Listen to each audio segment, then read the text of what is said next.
Hi everybody, this is Transcribers. I think it's week 16, and this week we are going to talk about stealth and disclosing.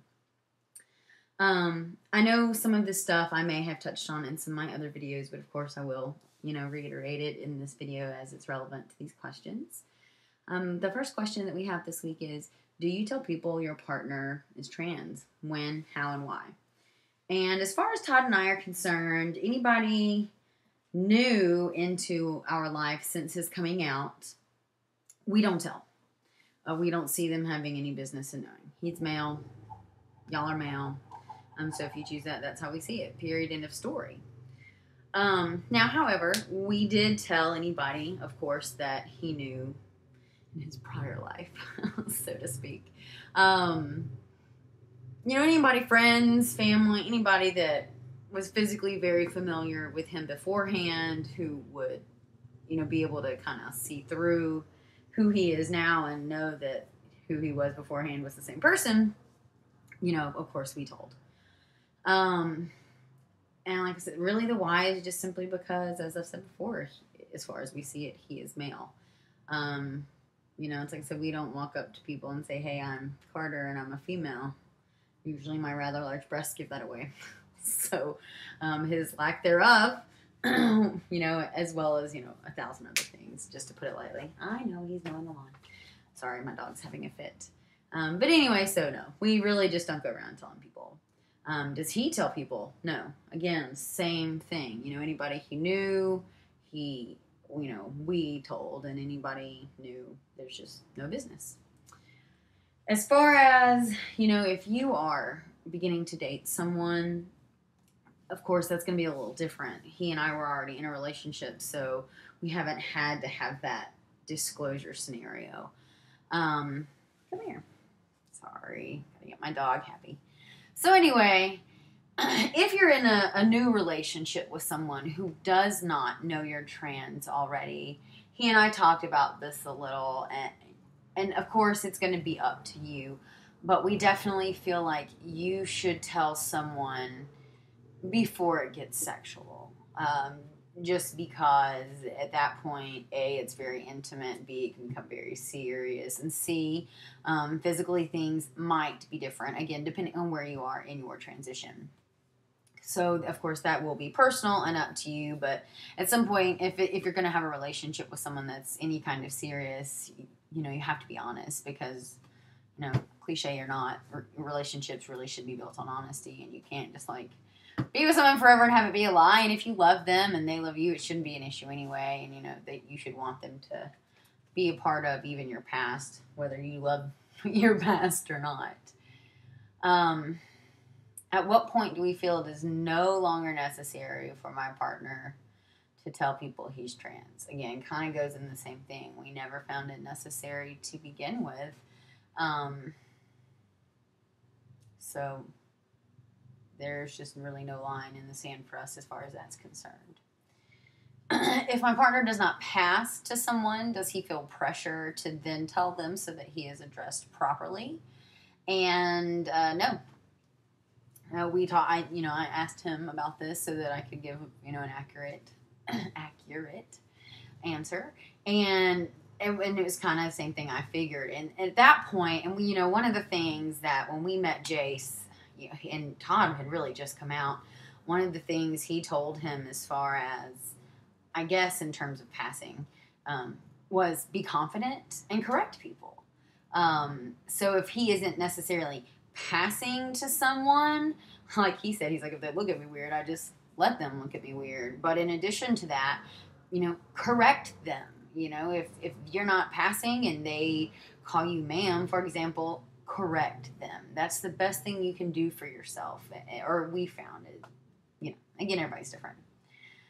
As far as living stealth, I guess it can mean a lot of different things, but the way we kind of see it is going stealth completely would mean removing your YouTube videos and essentially removing yourself from this community. And I think Todd felt a little differently, and I guess it can mean two things. Generally living stealth just means essentially just being bio and not having to worry about the mix-up, I guess. But I think in practice, more often when someone says stealth, it is the complete removal from the community, the complete removal of their past from their present identity. And so that's kind of how we see it. And honestly, personally, we find stealth as a little bit negative. Todd doesn't like the word stealth to begin with. He sees the word kind of like passing, in which it's like we're trying to trick someone, and that's not what it is at all. So first of all, he kind of has mixed feelings about that. Second of all, he doesn't really want to live stealth in the terms that I mentioned as far as complete removal. We certainly want to be a part of, any community, be able to give back if we can. It doesn't mean that he won't essentially be living life to the world at large as a bio male, but he's also not trying to hide it. And he told me verbatim, he said, well, people find out, they find out. But we just certainly don't feel like it's anybody's business that we need to go around telling it. So I guess yes and no, he doesn't plan to live stealth. Yes, he plans to live as a bio male, essentially. Once his transition is complete, and hopes to not have to worry about the whole people reading him, what do people think, yada, yada, yada. But he does not plan to withdraw from his community. Is my partner out as trans? Where and to whom? Again, this kind of ties into what I already talked about. He is out as trans as far as to people who knew us and to himself. But again, we just really don't plan on being out to other people that we don't think it's necessary to know. And again, if people find out, fine, great. We're not trying to hide anything. But again, there's just no need for us to put it on our foreheads and announce it when we walk in a room.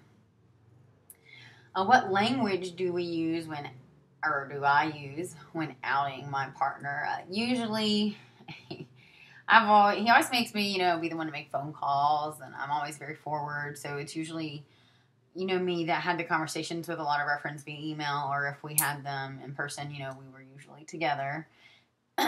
And the language was more, we talked about, because in his case he was diagnosed, so we would say that his former name was diagnosed with gender identity disorder. We explained that a little bit, and then we set it up as, what does that mean for him? And what does that mean for people who know him? And we just, lined it out. He will be starting testosterone. These effects will take place physically.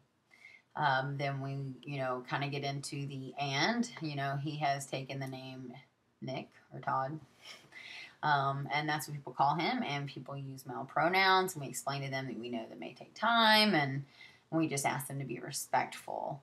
As far as just terminology in general, of course, it's a sensitive subject, and he is still at a point where he's very uncomfortable. He doesn't even really like the word female bodied. He doesn't really like any reference to female. Again, not that he's ashamed of who he was or will hide that, but he just doesn't like to mentally connect to that anymore because he doesn't have to, and that's fine. So, but, he does say if you have to use the word female, he doesn't mind, you're a female. He was born a female body individual. But he definitely doesn't refer to himself as a female body male. He just refers to himself as male currently. So I guess that's all I have to say. Again, I know I really talked about this a lot, and a lot of this just varies on your personal feelings. But we believe that male is male, no matter what body you're born in, and we don't feel like it's anybody's business. And if, again, we're not ashamed of it, if people know, that's great, but we just don't walk around telling people, and everybody has that right. So I hope you guys are having a great week, and I will see you next week. Bye.